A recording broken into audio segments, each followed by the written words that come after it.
This is A Geek Leader.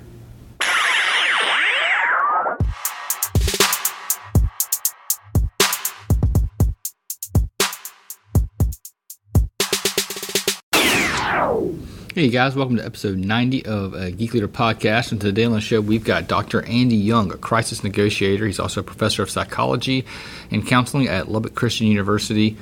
He's worked with the Lubbock Police Department on the SWAT team, negotiating all kinds of cool stuff. He's written a book called Fight or Flight, where he goes through some of the stories and some of the things that he's learned from his negotiation. And we're going to talk about negotiation today. We're going to get some of the stories that he has and some of the things that we can apply in our own lives as leaders to become better negotiators. So with all that being said, give it up for Dr. Andy Young. Thank you very much for having me. Glad to be here. So when I ran across your bio, I got really excited because of the amount of stories that you probably have from crisis negotiation. And I was just wondering if you could just start out by telling the audience just a little bit about how you got into this field and what that first negotiation was like for you.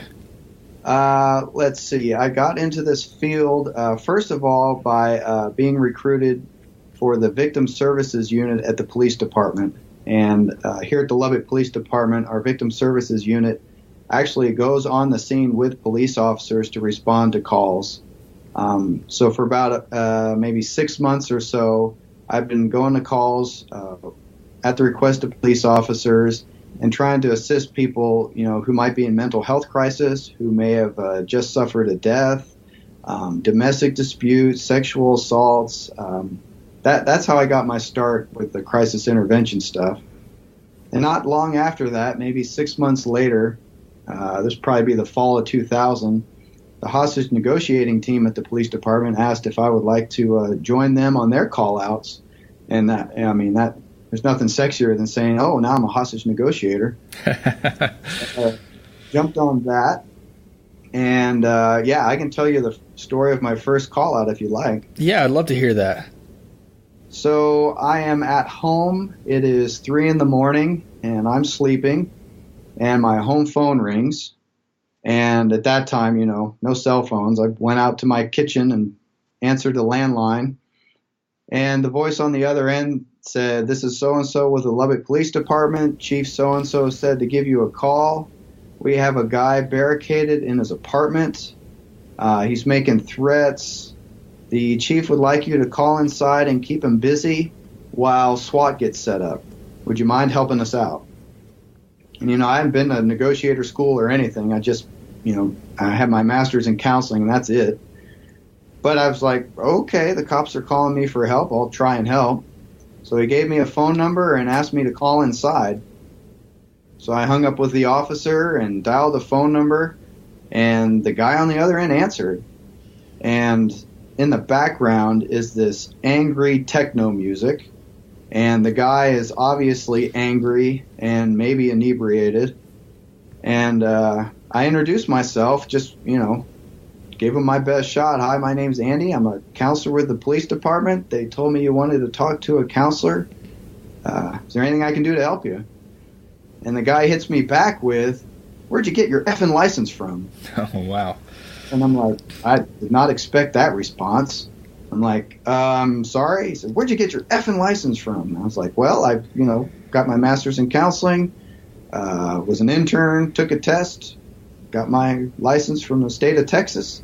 Anything I can do for you this morning? And he hit me again with more F's and more anger, and I want to talk to somebody who knows what the F is going on. "Where'd you get your license from?" So I gave him a longer answer. I went to school, supervised hours, 2,000 hours, took a test, paid the state some money, got myself a license from the state of Texas. And he still wasn't satisfied. He grew more angry. I want to talk to somebody who knows what the F is going on, And I think he asked me that 3 times, or I gave him 3 answers, and eventually he just hung up on me. I'm like, well, that didn't go well at all. And I didn't know what to do. I was kind of, in a fog from it being 3 a.m. and kind of confused by, I didn't expect this first call to be this way, go this way. And you're calling him from your house, is that right? From my house phone, that's right. Huh. And I didn't know what to do, so I just went back to bed. I wasn't going to sleep, I was kind of freaking out, but I'm like, I don't know what to do, and I'm probably going to get fired. That sucked, and laid down. And my house phone rings again about 5 minutes later. So I go back out to my kitchen, answer the phone, and the voice on the other end of the phone says, "Lubbock Police Department?" And I say, "Yes," because I'm thinking the cops just called me to ask me how it went. And I said yes, and the voice starts talking, and I start to freak out because I recognize this is the voice of the guy who just F-bombed me and hung up on me. Oh, wow. And I would just at that time became aware of caller ID. I didn't have it, but I figured, oh crap, this guy has that caller ID thing, and now he can call me at my home. And so I'm freaking out, and I'm like, my wife's going to kill me. And so I'm freaking out about that, and then I kind of replay the conversation in my head, and I realized when he said Lubbock Police Department, he was asking me a question. And when I responded yes, he thought I was the cops. And so in the victim services class, one of the things that they emphasize to us is don't let anybody think, much less identify yourself as a cop. That's a misdemeanor. So I'm freaking out because he's got my home phone. My wife's going to kill me, and I just committed a misdemeanor because I've identified myself as the Lubbock Police Department. All the while I'm freaking out in my head, he's talking, and I'm like, well, I should probably listen to what this guy's trying to say. And so I listen, and he says to me, I've got C4 buried in the walls, and the door is not grounded. If you guys come through the door, you'll blow us all up. Something to that effect. And I'm like, I don't know what that means because they didn't teach us, explosive ordnance disposal in counselor school. So I'm freaking out about what he's saying. I'm freaking out about all this stuff. But, I went to counselor school, and I hit him with my basic counselor skill, which is paraphrasing. And I said, you're telling me you don't want us to come through the door. The door's not grounded. There's explosives buried in the wall, and you're worried that we'll blow everything up. And he said, yes. And I said, would you like to talk about what is going on tonight? And he hung up on me. And again, I'm freaking out. I don't know what to do. I didn't think to call 911. I don't have the phone numbers for anybody at the scene. I didn't know what to do, so I went back and, laid down in bed. And, I didn't fall asleep. I just didn't know what to do. My phone rings a third time about 5 minutes later, and I pick it up like it's a dead rat because I'm afraid that, I'm going to get F-bombed and C4'd and whatever again. And this time it's the police department, and they're saying, hey, how did it go? And so I vomit, C4 in the walls, door's not grounded, whatever. And you can hear the cop on the other end of the line kind of, oh, slow down, whatever, okay, got it. He asked me how it went. I said, no, it didn't seem to go very well. He said, thank you for your help, and hung up. And that is the story of my first negotiator call-out. Wow, so how did that story end up? Like, what happened with the guy? Well, the philosophy of the SWAT team at that time was, kind of like the phone call at the beginning, or the phone call I got initially. Keep them busy while SWAT gets set up. SWAT will handle this. And that ended up what happened. They busted out the guy's window. All the ninjas went inside. He peed his pants and was taken into custody. Oh, wow. Ironically, I was speaking in California a few years later and told that story. It was at a hostage negotiator conference, about 500 cops, and they're all laughing at me like I'm an idiot from, how I handled this thing.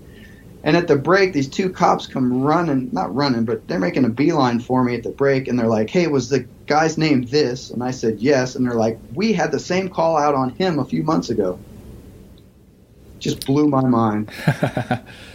Wow. That's so after going through that, did you want to ever do any of these calls again, or were you kind of like, oh, I'm done with this? Yeah, I mean, I'm kind of a geek for crisis, a geek for the negotiating stuff. I wanted to learn more about it. So it didn't dissuade me, especially after I talked to the negotiators and we kind of, hammered out the problems with me getting thrown in the fire like that.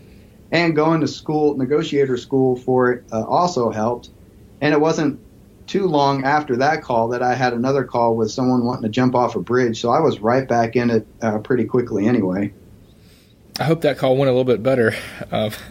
Unfortunately, that gentleman, he was standing on a bridge for about 5 or 6 hours in the cold. And when he shifted his weight, he fell, but he didn't die. So it could have been worse for sure. Yeah. Wow. Yeah. So going through these intense situations, do you ever find yourself feeling like, I'm not up for this, or I'm not capable of handling this? Because that just seems like it's over my head for sure. Yeah. I mean, I'm the kind of guy who I'll bring the best that I have to the situation, and then I'll learn about my weaknesses and the problems, and then I'll go get that fixed and get ready for the next one. But then there's also the part where some of these calls were just so out of the ordinary or difficult or overwhelming. I also had to work through them personally too. So I don't know that I ever felt defeated, but I knew I had a lot of learning to do, and I had to work through my, emotions about them as well. So after you realize this is something that I can be helpful for, and I can help the police department, and maybe I can save some lives, and you went through negotiation school, what was that like after you kind of got some training and were back in the fire? Were you more confident going through it? Exactly. I felt much better because, we work as a team.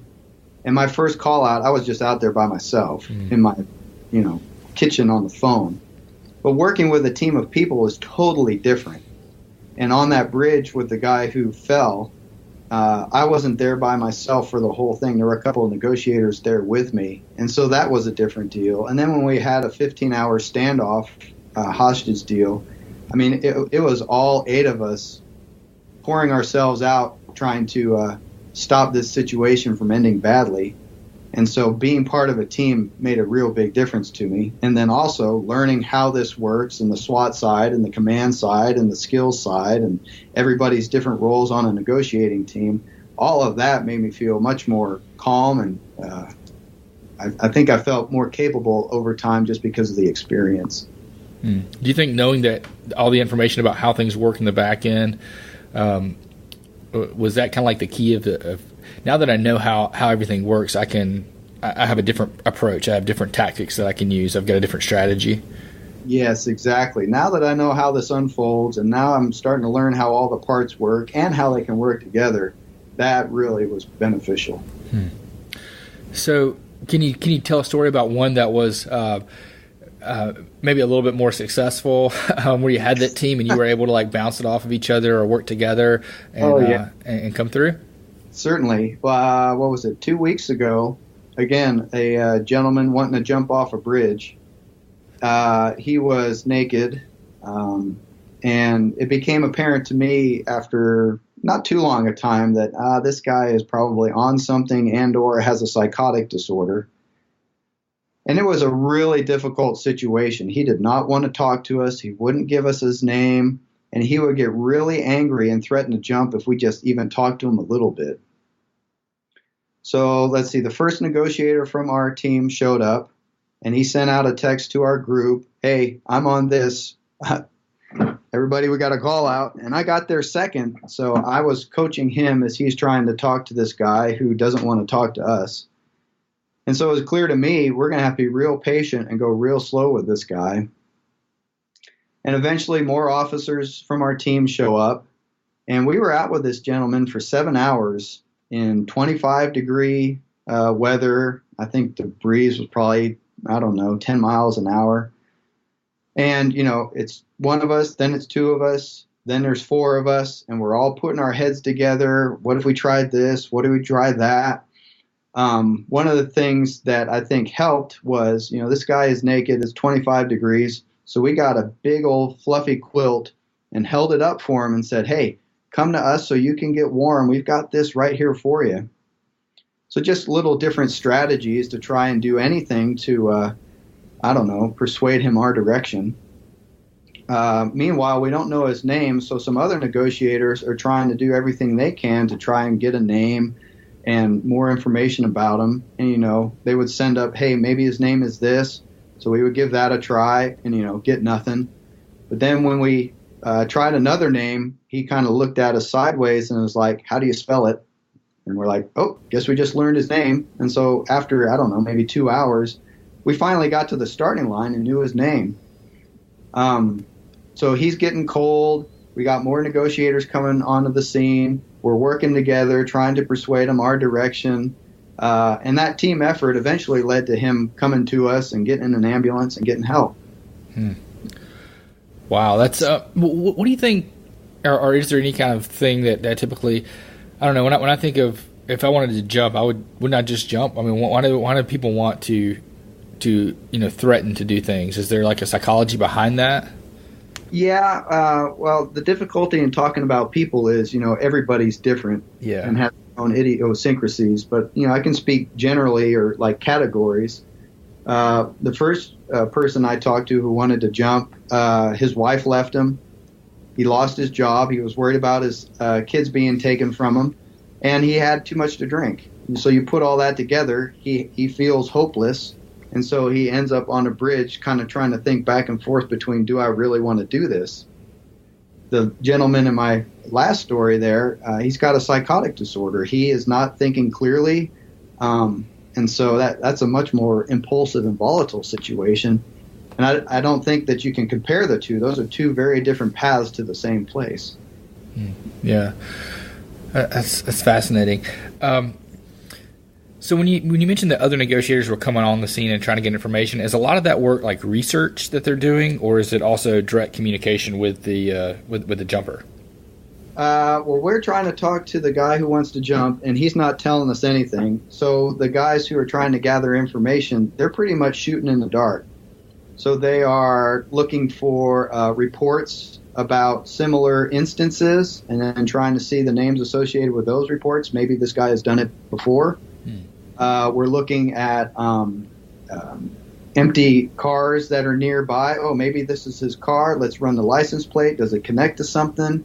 And frankly, being a civilian, I don't know all the different ways they try and figure out who this guy is. But, social media, is there anybody posting about this? Hey, I just got a message from somebody saying that they want to hurt themselves. Just trying to connect any dots that might be accessible.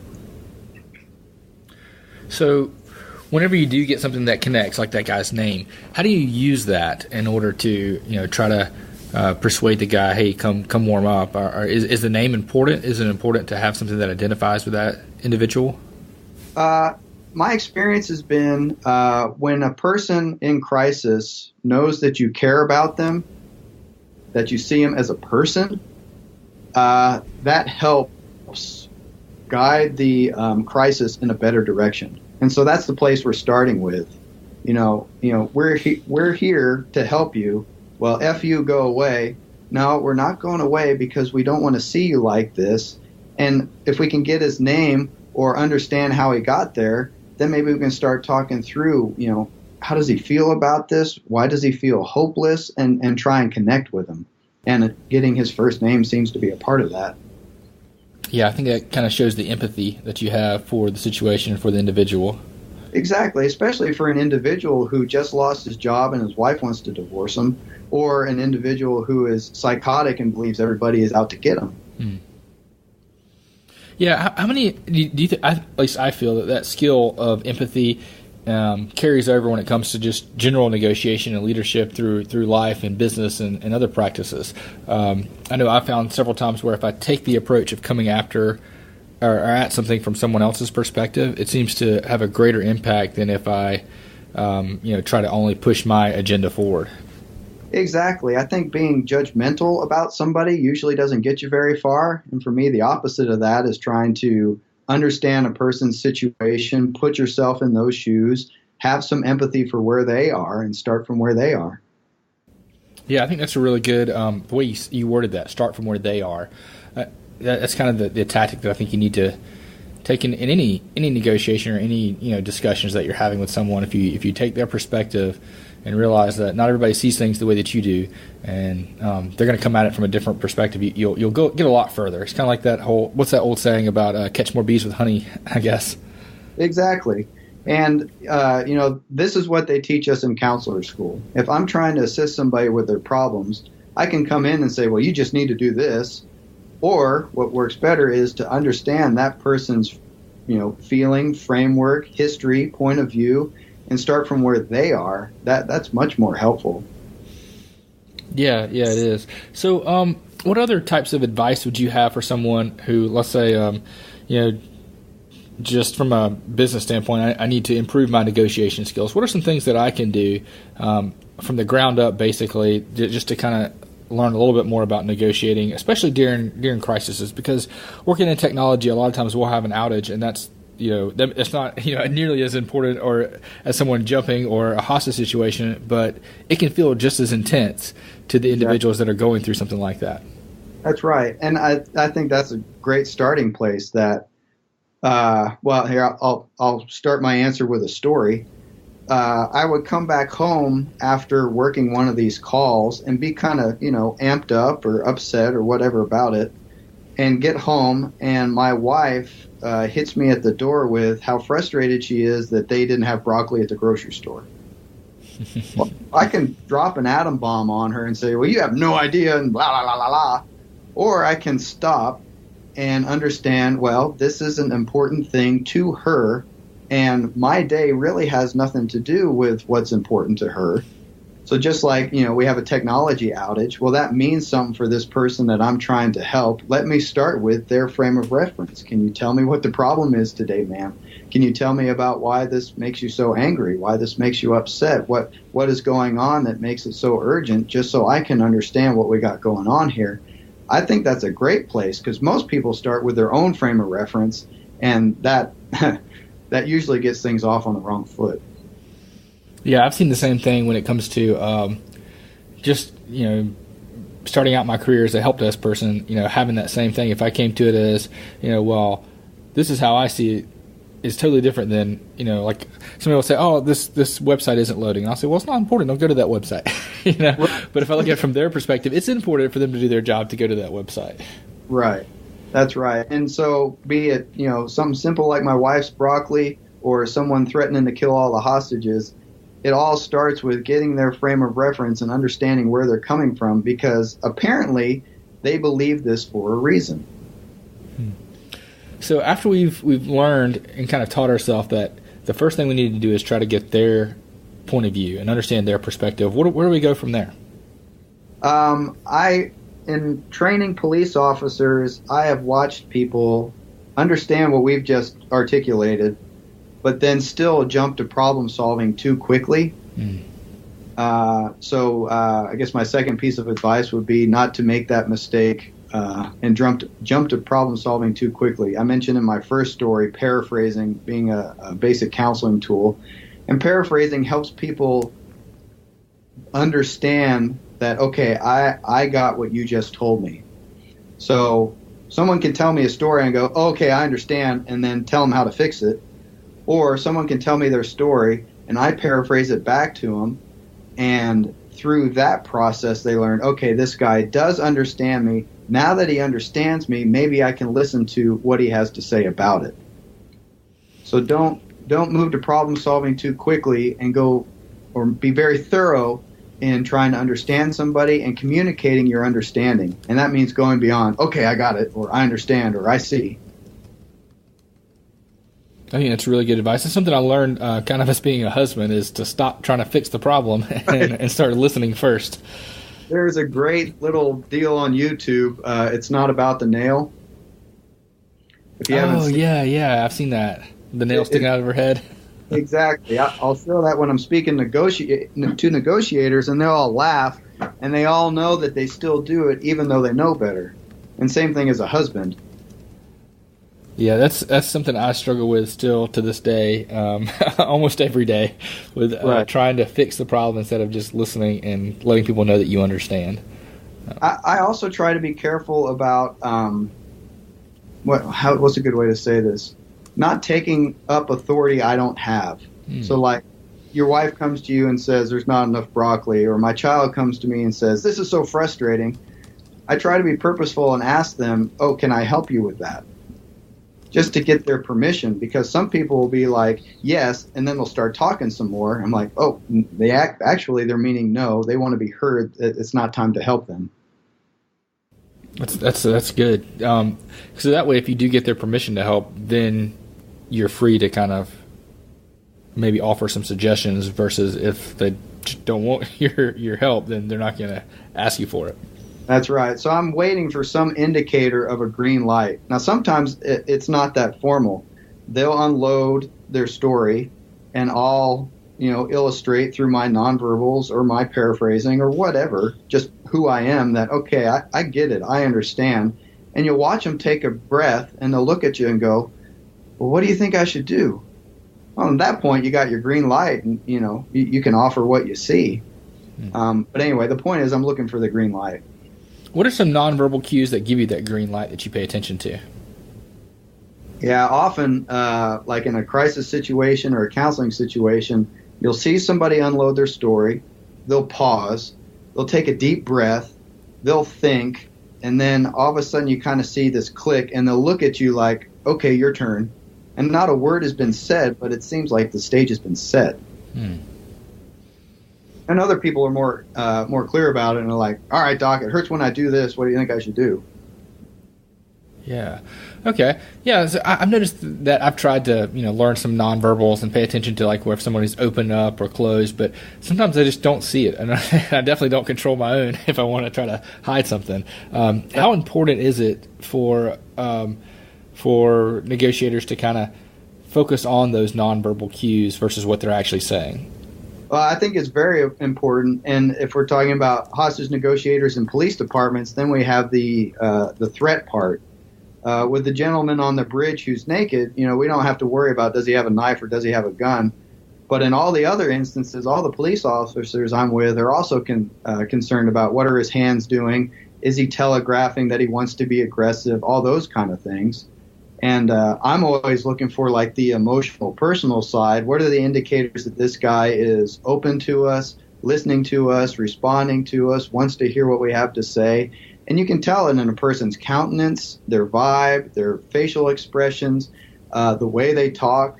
If you have a person who is just rapid firing you sentence, then you need to be quiet and listen. You might give them a or I see kind of thing. But really, to be conversationally generous is what you're going to have to do. And you're going to have to do it until they're okay with you. And the 7-hour deal I just told you about is a great example. We had to be very patient. So when you're listening to, I guess, the tone of their voice and I guess how aggressive they're speaking or how fast they're speaking, how close their sentences are together, all those things are kind of like building you a story of what this person's going through, how they feel, what position they're in. And then you use that information to know when it's time to offer or when it's time to back off. Exactly. And you'll see, though, in my line of work, they'll start out real fast, real high, real intense. And then over time, it starts to calm and they start to come down, unless they're, psychotic or something like that or on something. Mm-hmm. And eventually the airplane kind of lands and you're like, all right, now that the airplane is landed, then maybe we can go on to something like, all right, what do we do now? But you can't move to what do we do next too quickly. It sounds like patience is a big skill that you guys have to develop. Oh, man, I am naturally, inherently a patient man, and even that has been tested. I am naturally and inherently not a patient man. Okay. But kids have made me a lot more patient, I'll tell you that. That's another example. A 4-year-old, I have a 4-year-old and a 7-year-old. When they're 2 or 3, my expectations of them, I really had to adjust them so I wouldn't want to, kill them. Yeah, I have an 8, 4, and 1, so I understand. So one of the things that I've realized just as being a leader and manager when I'm trying to negotiate, whether it's with a vendor or with people on my team to get something done, patience is a huge asset when you have more of that on your side. Because if you're willing to hold out and not get aggressive and stay calm and control the situation, it just gives you more firepower, I guess. That's right. And I think everybody or most people believe, yeah, I'm pretty patient. But how are you when your patients are tested? That's really a good gauge of how patient you are. Yeah, I'm usually pretty good until it gets to that point where oh no, I can't go any further, and I get that way sometimes with the kids or yes. But I've noticed the more I'm uncomfortable, the more I push myself to those limits, the kind of more it grows. It's almost like a muscle. That's good, and I've used the same metaphor. If people can recognize this is a muscle that I'm trying to strengthen, and when I get to that breaking point, okay, what do I do in order to push through? It's very helpful. Yeah, no, I agree 100%. I think the more we get comfortable being uncomfortable in those situations, the better off we'll be in the long run. And I think we gain insight from those situations as well. We learn about ourselves. We learn how to be more effective in what we're doing, and we learn about how other people work. So I want to talk a little bit about your book, Fight or Flight. You have some stories in there. I was wondering if you could just tell us one of your favorite negotiation stories that's in that book, and maybe encourage us to go out and check it out. It's tough because a lot of my first calls were not easy calls, and so a lot of what's in the book is here are the bad days, and hopefully you can learn from those bad days.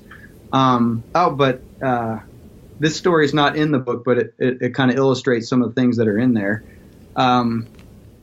I put a post up on LinkedIn about the 7-hour standoff that we had with the naked man wanting to jump. And I got a email from a person in Iraq saying, thank you for what you do. There was a time at which I was in that very situation, and people came and talked to me and helped me, and now I'm happily married, and life is great. Just thank you for what you do.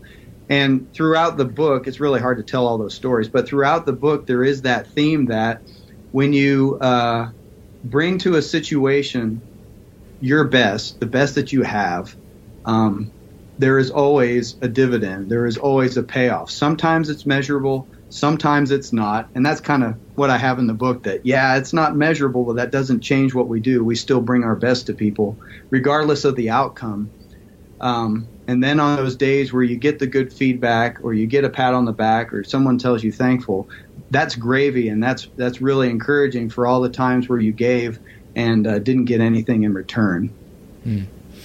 Yeah, that's really really powerful there, and it's amazing how many people have gone through situations where it could have gone either way. They were right there on the brink, and having one person that kind of helped them change their whole trajectory of life, like that person that commented on your LinkedIn post. Yeah, exactly. And so, one of the things that I do at the police department is assist officers when they have to go give someone a death notification. And, to sit with someone in that dark place, that difficult place, to offer them empathy, understanding, or just a quiet presence, it's real easy to discount the value of it. But I have seen the value of it in action, and I've had people actually comment after a situation like that, I don't know who you are, but thank you for being here. Yeah, that's powerful. So what other tips or advice do you have for leaders that maybe realize they need to improve the negotiation after they've gotten past the empathy and the patience piece part of it? Oh, man. I think trying to work together with someone as opposed to opposite sides of the table kind of language, looking for the benefit of another person, working to the benefit of another person, keeping that with me has also been helpful. That though I may have an agenda like, hey, I want you to do something that you don't want to do, that doesn't mean I'm also trying to not only keep their frame of reference, but also try and look for, well, what is the best thing for this person as well, given their situation and point of reference. So just working to try and benefit another person is something that's always with me. Yeah, kind of going for that like win-win type of approach. Exactly. I think you hit on the business language for walk-in. Yeah. This has been a lot of fun. Do you have any other stories you want to close us out with that maybe can share some of the good things that come out of from a negotiation? Man, I probably should have looked at my list of stories so something comes up more quickly and easily. Here's a funny story. Sure. But this is a funny story only if you have a dark sense of humor. So I imagine some of your listeners might be like, oh, wow, that's a little edgy. Or well, most of my listeners are in technology, so we're probably pretty edgy anyway. Yeah. But, one of the things is how do we maintain ourselves in doing difficult work, and having that sense of humor is a part of that. Mm-hmm. And I guess it also connects to, wow, this person they're real serious about their bad day, but maybe it's not as serious as you think. So we'll go with, I was doing a patrol shift and I heard a call go out regarding a person wanting to kill themselves. I ended up showing up at that call first. And so, I waited for the officers to show up because I'm not a policeman. The officers show up and we walk over and there's, 3 people kind of freaking out. And there's a gentleman lying on the ground and he has a thin little chain wrapped around his neck. And he has each end of that chain in one of his hands. So he is pulling his hands apart from his neck, trying to tighten that chain around his neck. And I'm looking at this, and I'm like, the physics isn't right here. I don't think this is going to work out the way this man intends.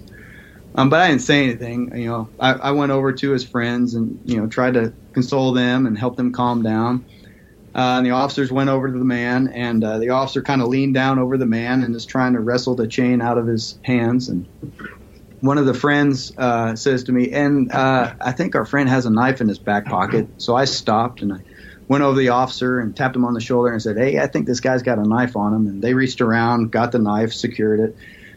And as I'm walking away, I'm just taking in this scene. This man's laying on the ground, trying to choke himself in a way that's not going to work out.